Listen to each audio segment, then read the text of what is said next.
Hello students, कैसे हैं आप सब लोग। तो शुरू करते हैं हमारा आज का सेशन। आज हम समझेंगे प्रेजेंट इंडेफिनिट टेंस के बारे में।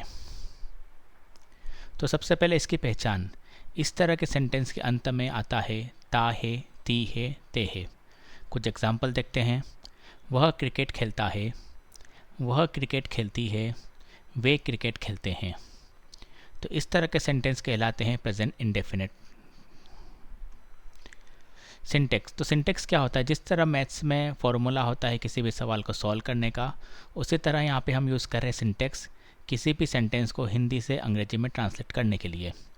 तो प्रेजेंट इंडेफिनिट टेंस के लिए हमें यूज़ करना होता है सब्जेक्ट, वर्ब का फर्स्ट फॉर्म, उसमें एस या ई एस वो कंडीशनल होता है, और ऑब्जेक्ट। ओके, तो कुछ रूल्स देखते हैं। एस या ई एस कब लगता है?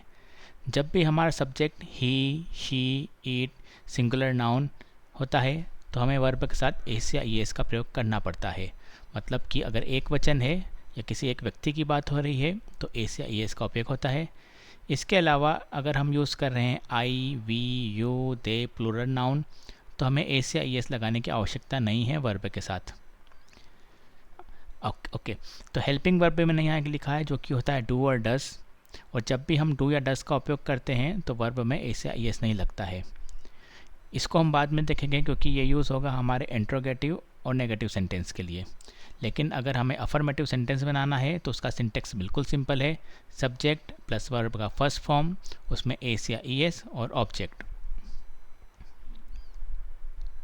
तो बनाते हैं हमारा पहला सेंटेंस। वह क्रिकेट खेलता है, प्रेजेंट इंडेफिनिट टेंस का सेंटेंस है।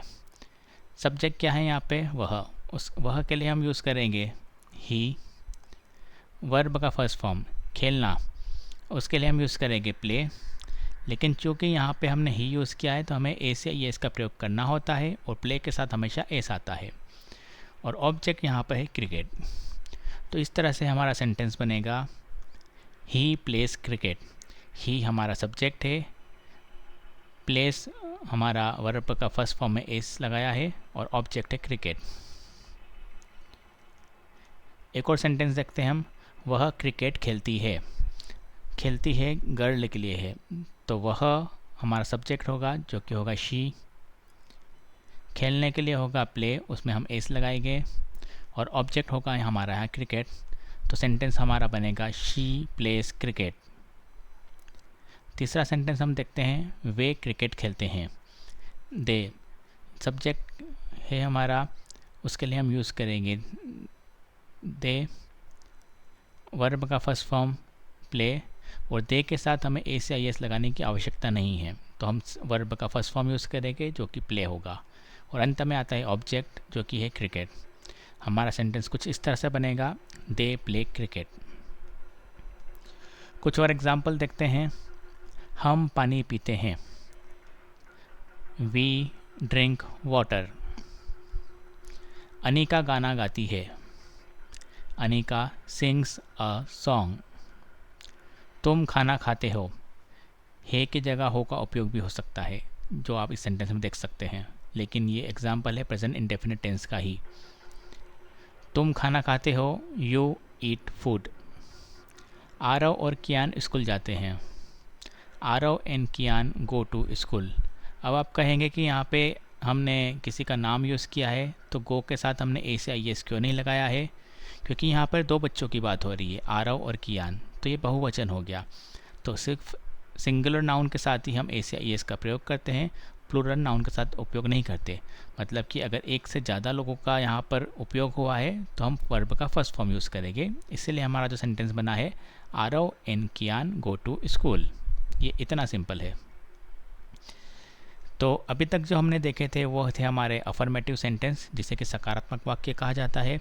इसके अलावा हमारे पास होता है इंट्रोगेटिव सेंटेंस, जिसे कि हम प्रश्नवाचक वाक्य कहते हैं, और एक और होता है नेगेटिव, जिसे हम नकारात्मक वाक्य कहते हैं।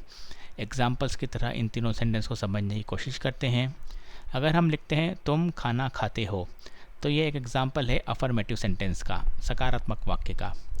प्रश्नवाचक वाक्य में हम प्रश्न पूछते हैं, क्या आप खाना खाते हैं? तो ये हो गया हमारा इंट्रोगेटिव सेंटेंस। और नेगेटिव सेंटेंस में नहीं का उपयोग होता है।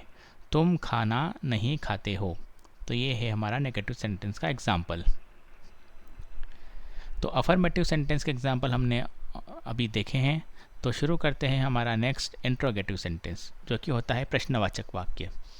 सिंटेक्स में कुछ भी ज़्यादा चेंज नहीं है।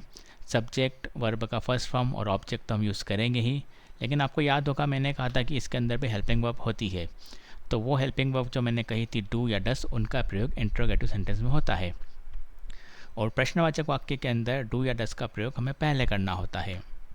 तो इसका सेंटेंस है do does plus subject plus verb का फर्स्ट फॉर्म और ऑब्जेक्ट।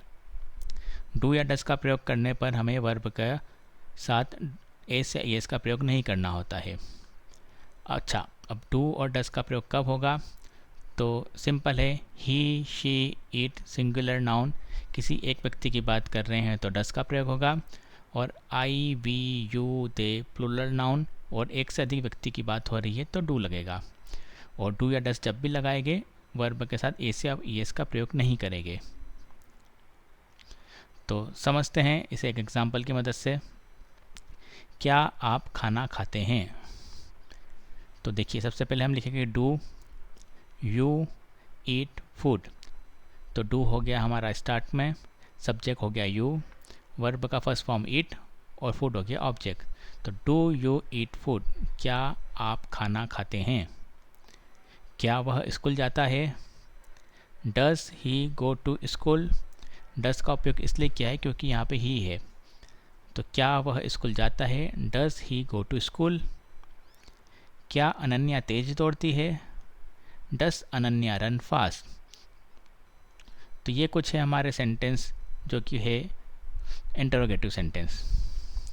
अब बात करते हैं नेगेटिव सेंटेंस की। तो नेगेटिव वाक्य किस तरह से बनाए जाते हैं? तो इसका सिंटेक्स होता है सब्जेक्ट प्लस डू या डस का प्रयोग, उसके साथ हमें नॉट का उपयोग करना पड़ता है, साथ में वर्ब का फर्स्ट फॉर्म और ऑब्जेक्ट। रूल वही सिंपल है, ही, शी, इट सिंगुलर, किसी एक व्यक्ति के लिए हम डस का उपयोग करते हैं, और I, we, you, they plural और एक से अधिक व्यक्ति के लिए हम डू का प्रयोग करते हैं। और जब भी डू या डस का उपयोग होता है वर्ब का सिर्फ पहला फॉर्म यूज़ होता है, एस या ईएस नहीं लगता है। समझते हैं कुछ एग्जाम्पल्स की मदद से। आप खाना नहीं खाते हैं। You do not eat food. Syntax को देखिए, सब्जेक्ट हो गया हमारा यू, फिर हमने हेल्पिंग वर्ब यूज़ की है डू, उसके साथ नॉट का उपयोग किया है, वर्ब का फर्स्ट फॉर्म जो कि ईट है और ऑब्जेक्ट फूड। आप खाना नहीं खाते हैं। You do not eat food. वह स्कूल नहीं जाता है। He does not go to school. Ananya तेज नहीं दौड़ती है। Ananya does not run fast. तो ये कुछ एग्जाम्पल है हमारे नेगेटिव सेंटेंस के। ठीक है, तो मुझे उम्मीद है कि आप सबको ये अब प्रेजेंट इंडेफिनिट टेंस आ गया होगा, चाहे वो अफर्मेटिव सेंटेंस हो, इंट्रोगेटिव हो या नेगेटिव सेंटेंस हो। यहाँ पर आपके लिए कुछ असाइनमेंट्स है, पहले अच्छे से रूल देखिए, फिर इन असाइनमेंट्स को करने की कोशिश कीजिए। कुछ सेंटेंस मैंने लिखे हैं। मैं हर सुबह दौड़ता हूँ। वह अंग्रेजी सीखता है।